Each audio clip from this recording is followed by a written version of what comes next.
Shalom Bapak Ibu Saudara-saudari yang dikasihi dan mengasihi Tuhan. Kita bersyukur untuk kasih setia Tuhan di dalam hidup kita. Mari sebelum kita membaca dan merenungkan firman Tuhan, kita berdoa. Tuhan, terima kasih, kami bersyukur hari ini Engkau berkati kami.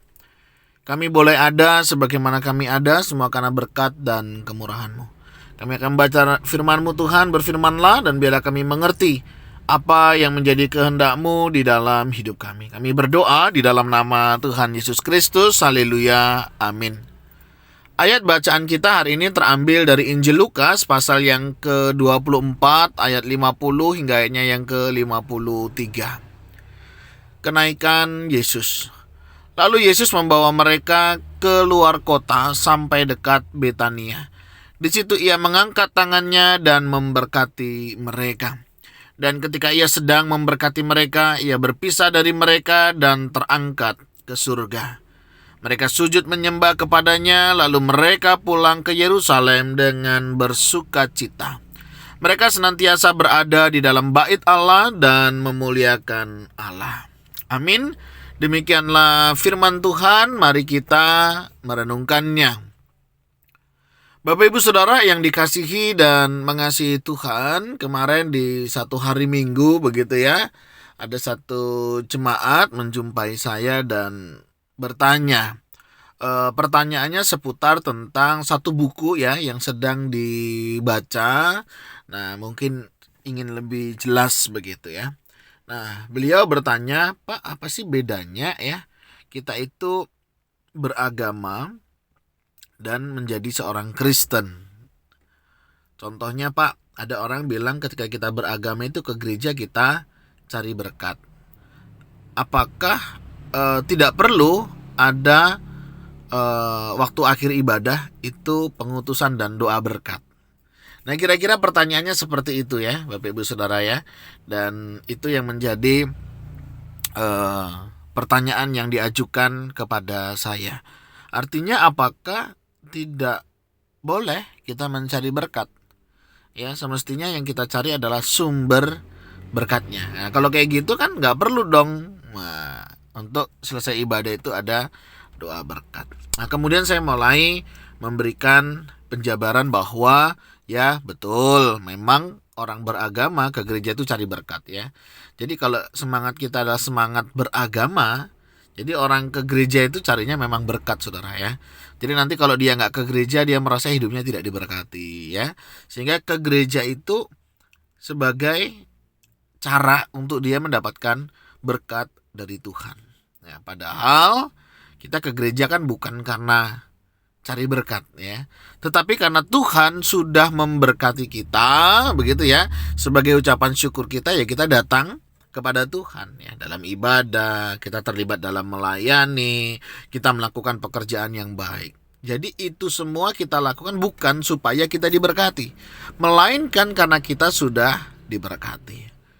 Apakah perlu atau tidak doa berkat? Perlu sekali. Kenapa? Untuk meneguhkan ya ibadah kita, untuk meneguhkan firman Tuhan yang dibagikan sehingga kita bisa melakukannya. Nah, ini yang penting ya. Jadi ibadah itu tidak selesai pada saat kita hari Minggu di gereja, tidak.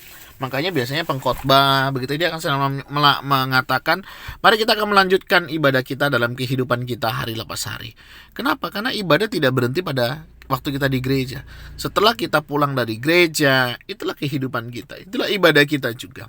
Sehingga nyatalah ya kita sebagai surat yang terbuka yang dapat dibaca oleh banyak orang begitu ya. Jadi apa manfaatnya? Ya meneguhkan kita dalam melakukan firman Tuhan. Oh iya, firman Tuhan sudah meneguhkan, makanya dimampukanlah kita untuk melakukan firman Tuhan.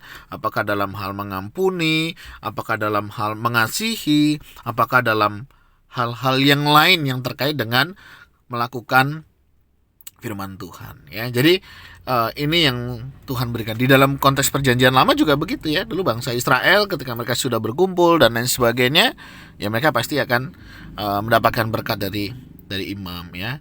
Misalnya dari Musa dan lain sebagainya. Misalnya kitab Bilangan ya. Tuhan menghadapkan wajahnya, ya, dan lain sebagainya. Itu memang menjadi satu kekuatan baru, pengharapan, dan itulah berkat Tuhan dinyatakan. Nah, bagaimana dalam kehidupan kita hari ini? Ya sama, ya. Tuhan senantiasa memberkati hidup kita. Nah, Yesus waktu dia terangkat ke surga juga begitu, ya. Bagaimana dia juga mengangkat tangannya dan memberkati mereka. Dan ini sesuatu yang luar biasa kalau kita melihat, ya. Di situ ia mengangkat tangannya dan memberkati mereka. Ya, jadi Yesus waktu dia terangkat, dia tidak membiarkan manusia begitu saja.